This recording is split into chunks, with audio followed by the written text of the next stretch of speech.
Assalamualaikum warahmatullahi wabarakatuh. Alhamdulillah. Alhamdulillah wahdah sadaqa wa'dah wa nasara 'abdah wa a'azza jundah wa hazamal ahzaba wahdah. Wassalatu wassalamu ala Rasulillah Sayyidina Muhammad ibn Abdullah wa ala alihi wa ashabihi wa mawala, amma ba'd. Faqala ta'ala fi kitabihil karim, a'udzu billahi minasyaitonir rajim. Wa qadha rabbuka alla ta'budu illa iyyah wa bil walidaini ihsana imma yablughanna 'indakal kibara ahaduhuma aw kilahuma fala taqul lahumu uff wa la tanharhuma wa qul lahumu qawlan karima. Shadaqallahul azim. Ma'asyiral muslimin wal muslimat, alhamdulillah kembali Allah Subhanahu wa taala memberikan nikmat kepada kita untuk bisa melanjutkan ibadah kita dalam rangka menjemput rahmat Allah. Semoga seluruh amal ibadah kita diterima oleh Allah Subhanahu wa taala. Amin ya rabbal alamin.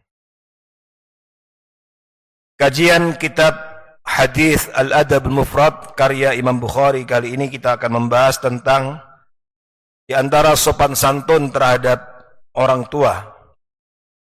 Masuk pada bab yang ke-23, hadis yang ke-44.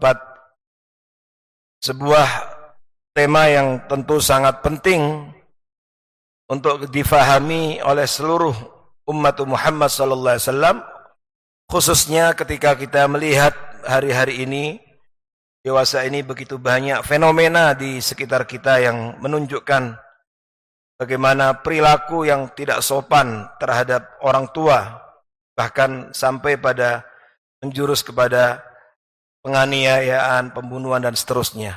Na'udzubillah.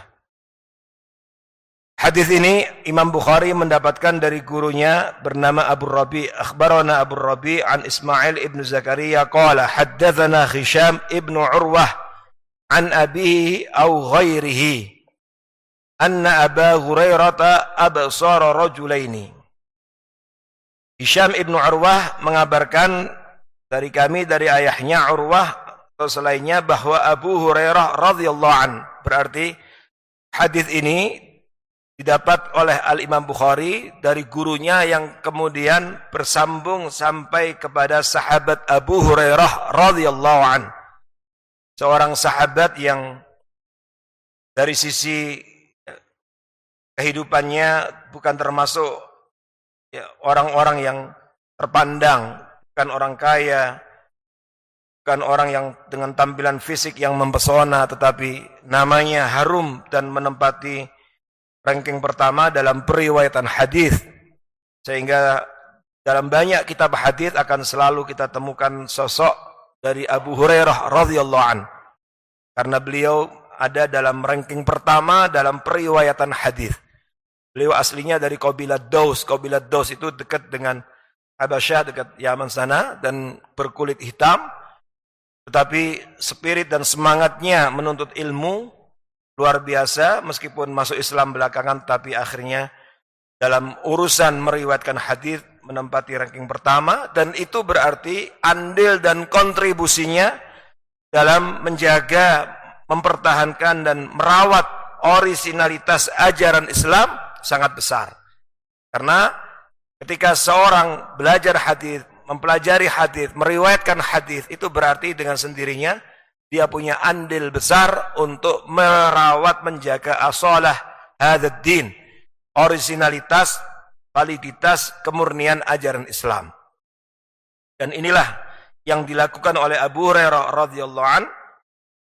Beliau tahu diri tidak bisa banyak menyumbang dengan hartanya, tidak bisa menyumbang, berkontribusi dengan yang lainnya, tetapi beliau punya kemampuan dalam memahami, mempelajari, menghafal hadis Nabi, dan itulah yang kemudian jadikan senjata, andil besar yang diberikan untuk menjaga kemurnian ajaran Islam.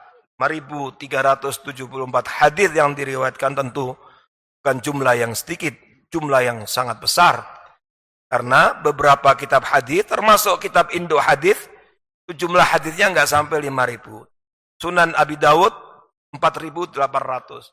Sunan yang lainnya juga sama. Sahih Bukhari ada 7.275 hadis. Sahih Muslim juga 7.000. Ini ada seorang sahabat memiliki koleksi dan meriwayatkan 5.374 hadis, tentu jumlah yang sangat besar. Nah, karena kontribusi andilnya cukup besar dalam menjaga kemurnian Islam, menjaga hadis, maka beliau tidak lepas menjadi objek ya, pengerdilan, bully dan diskriminasi oleh para orientalis. Ada orientalis yang dikenal dengan al-mustasyrikun, orang-orang barat yang punya perhatian studi Islam dan Arabik. Itu diantaranya mereka mempelajari hadis, tetapi bukan untuk mencari kebenaran, tetapi diantaranya untuk menyusupkan syubhat. Dan salah satu sahabat yang dibidik dengan berbagai macam tinjauan, ada yang mengatakan dengan tinjauan historis dan seterusnya, maka muncullah menyusupkan syubhat tentang sosok Abu Hurairah yang dikatakan sebagai pendusta dan seterusnya, maka menjadi salah seorang yang dibidik oleh musuh-musuh Islam untuk didiskreditkan. Dan tentu saja itu adalah salah satu cara yang ujungnya adalah al-qadha 'alal Islam. Dan bisa dibayangkan kalau seorang meragukan kredibilitas dan integritas seorang sahabat ini, maka akan begitu banyak ajaran Islam yang kemudian juga diragukan karena dari beliau ribuan hadis diriwayatkan. Karena itu ini penting untuk agar kita juga tidak terpengaruh. Karena hingga hari ini ada beberapa tulisan, ada juga yang memainkan teknologi YouTube, medsos untuk kembali menghidupkan kebencian terhadap sahabat ini. Bahkan beberapa waktu yang lalu viral ya, tentang pelajaran-pelajaran yang disampaikan oleh seorang yang diantaranya isinya adalah mendiskreditkan Abu Hurairah, meragukan amanah ilmiah sahabat yang mulia ini. Dengan mengutip beberapa riwayat yang sesungguhnya ini sudah tuntas. Ulama dulu sudah menyelesaikannya, sudah menjawabnya, tetapi dimunculkan lagi.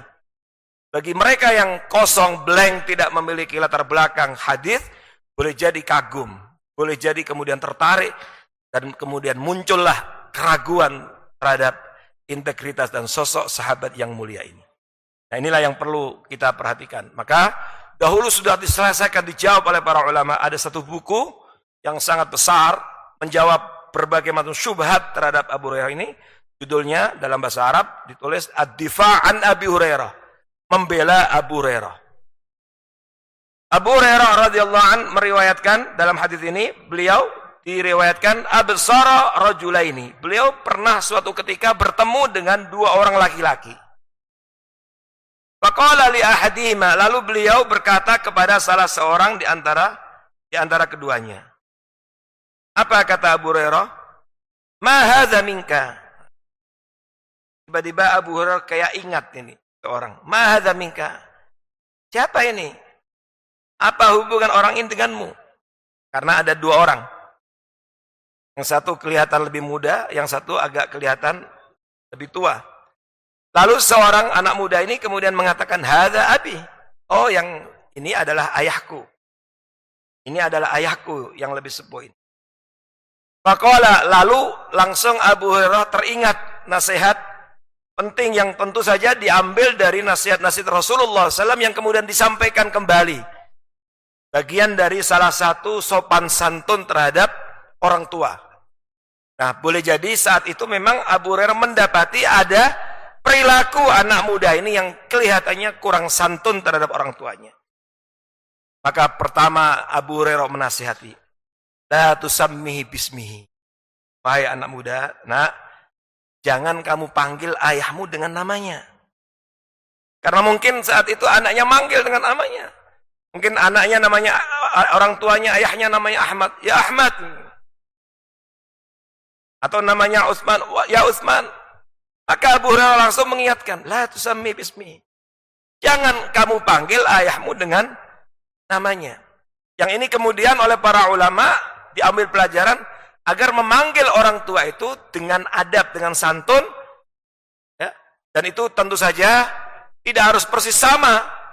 Mungkin dengan ya abi, atau ya abati, atau ayah, atau bapak, yang terkadang satu daerah dengan daerah yang lain kadang-kadang berbeda-beda dalam mengucapkannya. Tetapi intinya, isinya adalah penghormatan, pemuliaan. Tapi tidak memanggil dengan namanya. Bapaknya dipanggil, ya Abdul Aziz, namanya Abdul Aziz.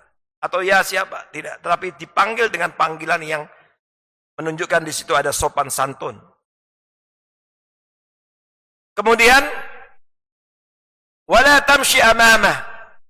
Di antara sopan santun terhadap ayah, orang tua, ayah atau ibu, di sini tentu kisahnya adalah tentang ayah.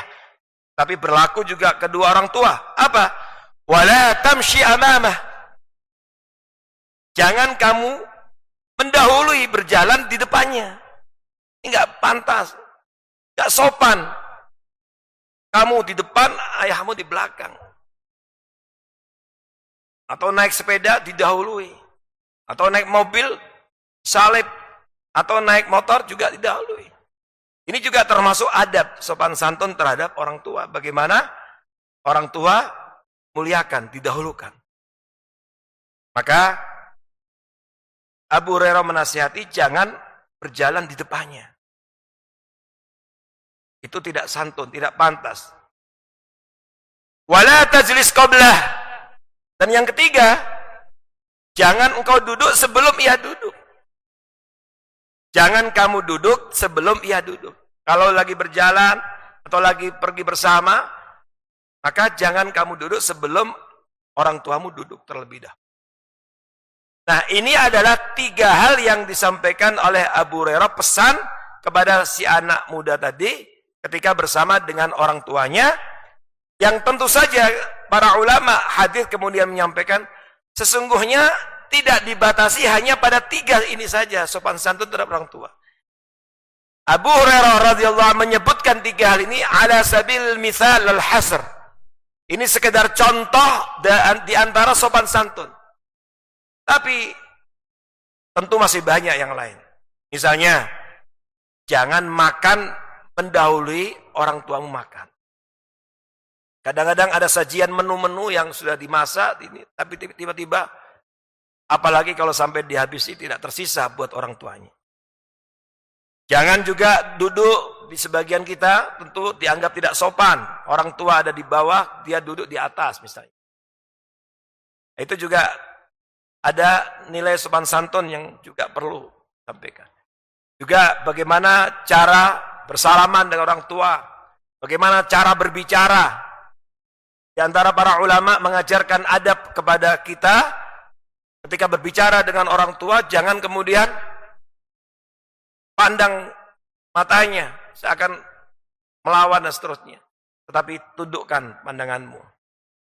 Jangan memutus pembicaraannya, apa yang dikatakannya sebelum ia menyelesaikannya. Kadang-kadang orang tuanya lagi menyampaikan sesuatu, belum selesai diputus, dipotong-potong. Atau jangan berbicara dengan suara yang keras dan seterusnya. Ma'asyiral muslimin hafizakumullah, hadis ini selain diriwayatkan oleh Imam Bukhari dalam kitab Al-Adabul Mufrad, hadis ini juga diriwayatkan oleh Al-Imam Abdul Razzaq As-Sana'ani di dalam kitab Musannafnya, juga Al-Imam Al-Baihaqi meriwayatkan dalam kitab Syu'abul Iman, cabang-cabang iman. Berarti menurut Imam Al-Baihaqi ini masalah-masalah yang juga bersinggungan dengan keimanan yang perlu diperhatikan. Dan dinilai oleh para ulama dari keseluruhannya dianggap hadis sahih. Ma'asyiral muslimin hafizakumullah. Ini masalah yang serius, masalah yang sangat penting. Dan materi-materi seperti ini penting untuk kita ajarkan kepada anak-anak kita. Generasi-generasi milenial, generasi Z. Ini bagian dari pelajaran-pelajaran akhlak, adab yang penting. Karena kita hidup di zaman yang sekarang ada azmatul adab. Ada krisis adab, krisis akhlak. Bahkan jangankan urusan-urusan seperti ini, sudah sampai pada puncak, yaitu perilaku yang luar biasa terhadap orang tua itu banyak yang terjadi di sekitar kita yang memberikan contoh yang luar biasa. tentang krisis adab ini yang tentu saja bukan lagi siaga 1, siaga 3, tetapi sudah sangat kritis sekali. Bukankah beberapa waktu yang lalu, nggak jauh dari sini, di Cilanda ada anak muda membunuh ayah dan neneknya. Kemudian di Jawa Tengah ada berita yang sempat ramai dahulu, anak siswi SMP menodongkan pisau di hadapan ibunya hanya gara-gara tidak dibelikan skincare. Ada juga anak muda laki-laki yang membunuh ibunya gara-gara minta motor nggak dikasih. Atau yang lainnya. Kalimantan Barat waktu itu terjadi. Itu di Jawa Tengah. Macam banyak kisah-kisah yang luar biasa. Bahkan ada juga yang sampai ya, menjadikan orang tuanya, ibunya menjadi terdakwa, gugat dan seterusnya dan seterusnya. Ini adalah zahirah pemandangan yang sungguh menyayat hati yang menunjukkan betapa adab terhadap orang tua ini masalah yang sangat kritis, sangat serius untuk dibenahi. Dan ini harus kita mulai dari diri kita. Kita ajarkan kepada anak-anak kita sejak dini tentang masalah adab ini. Makanya sampai-sampai para ulama mengatakan al-adab qabla al-ilm. Pentingnya adab sebelum ilmu. Al-Imam ada ulama ya Abdullah bin Mubarak itu mengatakan ta'allamtul adab 30 aman wa ta'allamtul ilma 20 aman. Jadi dahulu itu ulama-ulama itu bisa menjadi hebat, manusia-manusia terbaik itu antaranya karena mengedepankan adab daripada sekedar ilmu. Maka beliau mengatakan rahimahullah Abdullah bin Mubarak, dulu aku belajar adab itu sampai 30 tahun. Belajar ilmunya 20 tahun. Imam Malik sangat terkesan ketika sejak dini, sejak kecil itu sudah diajari adab oleh ibunya. Diriwayatkan Imam Malik cerita, dulu ibuku sebelum aku berangkat belajar, ketika masih kecil, ketika mau berangkat belajar itu dipanggil dulu. Lalu dicek, diteliti, pakaian yang dikenakan sudah sopan tidak. Karena mau belajar, menuntut ilmu, ketemu dengan gurunya. Maka dia cek lagi anaknya.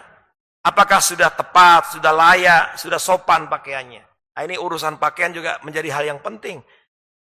Lalu dia cerita, lalu ibuku memakaikan umamah, sorban. Karena memang di masyarakat Madinah saat itu seperti itu. Dengan pakaian khas mereka. Lalu dipakaikan minyak wangi. Dan kemudian begitu saya mau pergi, dipesani oleh ibuku. Ya bunai, wahai anakku, khudil adab. Ambil dari gurumu adabnya, qabla ilmihi. Sebelum ilmunya. Pesani oleh ibunya, ambil dari gurumu adabnya. Sebelum ilmunya. Nah inilah betapa pentingnya urusan ini. Maka dalam urusan adab ini memang harus ditanamkan sejak dini, sejak kecil. Dan sebagai orang tua kita tidak boleh, ya kadang-kadang ada perilaku negatif yang berkaitan singgungan dengan adab, dengan orang tua. Kadang-kadang sebagian orang tua mentolerir dengan dalih sayang anak atau dengan dalih maklum masih bocah, masih kecil. Rasulullah SAW tidak demikian. Ketika melihat ada anak kecil yang dianggap kurang beradab dalam majelis, maka Nabi langsung menegurnya, langsung meluruskannya. Kenapa? Karena khawatir itu menjadi karakter, menjadi kebiasaan.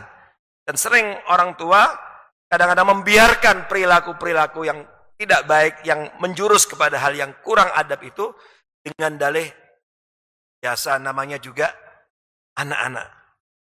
Akhirnya dengan dalih namanya juga anak-anak dibiarkan. Lalu ada di benak anak bahwa sesuatu itu menjadi hal yang biasa dan boleh. Dan akhirnya terus menerus berkesinambungan sehingga menjadi karakter yang melekat dalam dirinya. Ketika Nabi SAW lagi makan ramai-ramai dengan para sahabat, waktu itu ada makanan-makanan, ada seorang anak lalu mengacak-acak makanan. Nah, ini kan juga kaitan dengan nggak beradab. Makanan disajikan udah baik-baik, dimasak dengan repot, tiba-tiba datang anak ngacak-ngacak makanan. Bagian kita ada yang biarin, namanya juga anak-anak. Nabi tidak langsung dipanggil. Hanya kita perlu belajar dari beliau SAW bagaimana Nabi juga merubah, memperbaikinya juga dengan bahasa anak-anak ya, dengan cara yang baik, bijak. Terkadang ada kalanya kita merubahnya juga dengan cara yang tidak bijak, sehingga itu juga melekat dalam diri anak. Ya, ia sudah melakukan yang kurang baik, tapi direspon, diperbaiki dengan cara yang tidak baik pula. Akhirnya muncullah kemudian kesan yang negatif di benaknya. Nabi panggil, dan kemudian diajarkan oleh Nabi, ya bunai. Waktu itu Nabi memanggil ghulam, ya ghulam. Ini ghulam adalah panggilan mesra kepada anak-anak saat itu. Samillah, ya. Di hadapanmu ini makanan, rezeki dari Allah. Kalau kamu mau makan, bacalah bismillah. Untuk mengaitkan rezeki, makanan yang ada di depannya itu adalah tidak bisa lepas bagian dari nikmat dari Allah. Baca bismillah. Nah ini penting, kalau anak-anak kita makan ini nggak baca bismillah, diingatkan. Dan kita pun juga harus bisa menjadi contoh teladan yang baik. Samillah, baca bismillah. Kemudian kata Nabi, wakul biyaminik, makan dengan tangan kananmu. Kadang anak makan dengan tangan kiri dibiarkan. Apalagi ketika orang tua juga tidak bisa memberikan contoh, makan minumnya juga dengan tangan kiri. Nah ini juga akhirnya terekam dalam diri anak bahwa itulah cara makan yang benar. Makanya sampai ada seorang penyair Arab mengingatkan pentingnya keteladanan, termasuk dalam mengajarkan adab, akhlak kepada anak-anak. Kata seorang penyair Arab, "Idza kana rabbul baiti bid-duffi dhariba, fashimatu ahlil baiti fihim raqsu." Apabila kepala rumah tangga, pemimpinnya itu jago nabuh kendang, maka jangan disalahkan kalau anaknya jago apa? Jago joget. Nah itulah pentingnya keteladanan. Kalau bapak ibunya jago nabuh kendang, ya jangan disalahkan anaknya jago joget. Kalau bapak ibunya biasa makan minum pakai tangan kiri, ya jangan disalahkan anaknya juga begitu. Kalau bapak ibunya biasa sholat subuhnya jam 6, ya jangan disalahkan anaknya sholat subuhnya jam 7. Nah itu pentingnya keteladanan. Maka Nabi mengajarkan, samillah, baca bismillah. Wakul biyaminik, makan dengan tangan kananmu.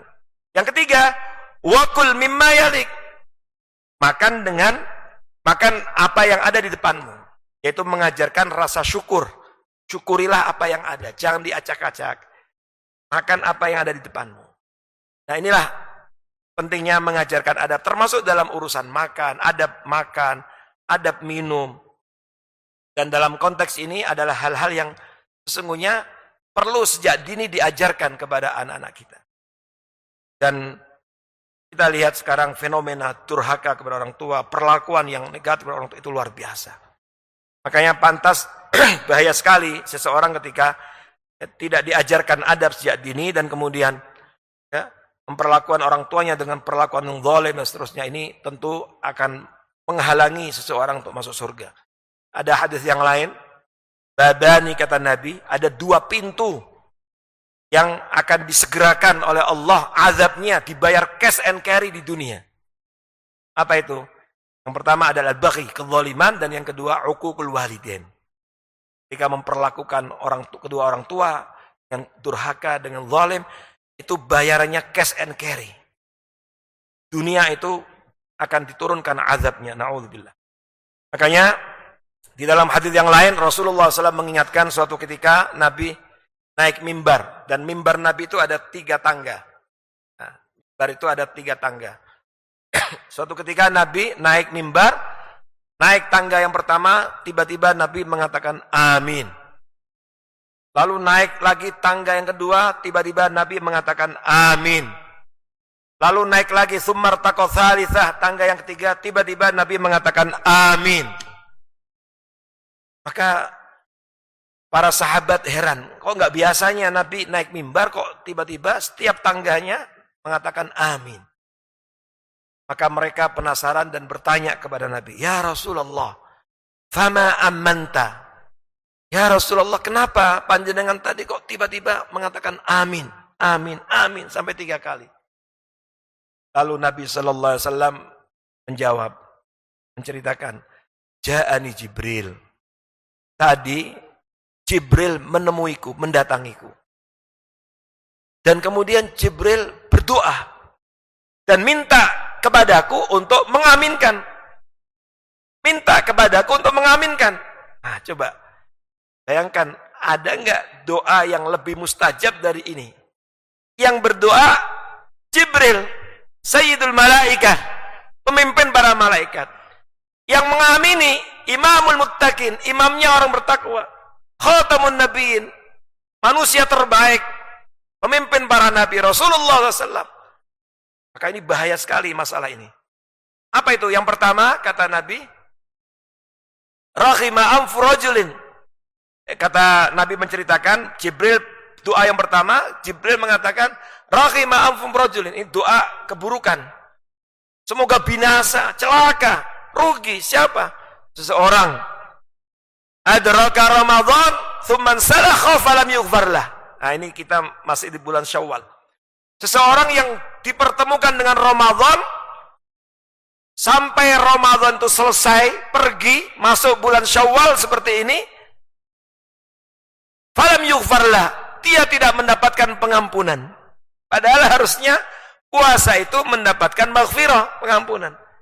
Dia bertemu dengan Ramadan, keluar dari Ramadan gak dapat pengampunan, rugi. Maka Jibril mengatakan, Kul amin, Muhammad aminkan. Lalu Nabi mengatakan amin. Amin itu Allahumma stajib. Ya Allah kabulkan. Bayangkan yang mengamini malaikat, yang berdoa malaikat, yang mengamini Nabi SAW. Nah yang kedua yang ada hubungannya dengan tema kita. Raghima anfu rajulin, semoga celaka, binasa, rugi. Siapa? Man adraka abawaihi 'indal kibar falam yudkhilahul jannah. Yaitu celaka, rugi seseorang yang mendapatkan nikmat dikaruniai dua orang tua sampai besar, sampai dewasa, sampai sepuh, atau salah seorang di antaranya falam yudkhilahul jannah, tapi kedua orang tuanya tidak dapat memasukkannya ke dalam surga. Di antaranya karena dizolimi, diperlakukan tadi dengan perlakuan-perlakuan yang tidak sopan, tidak etis, bahkan naudzubillah sampai disakiti hatinya, bahkan fisiknya. Dan bagaimana begitu besar dosanya kalau sampai tadi ditakuti dengan pisau, dibunuh, naudzubillah. Maka orang yang seperti ini, kedua orang tuanya menghalangi masuk surga. Dan yang ketiga, raghima anfu rajulin man dzukirta indahu falam yusalli alaihi. Kata Jibril, semoga celaka, rugi, binasa seseorang yang namamu Muhammad disebut di sisimu, tapi dia nggak mau bersolawat kepadanya.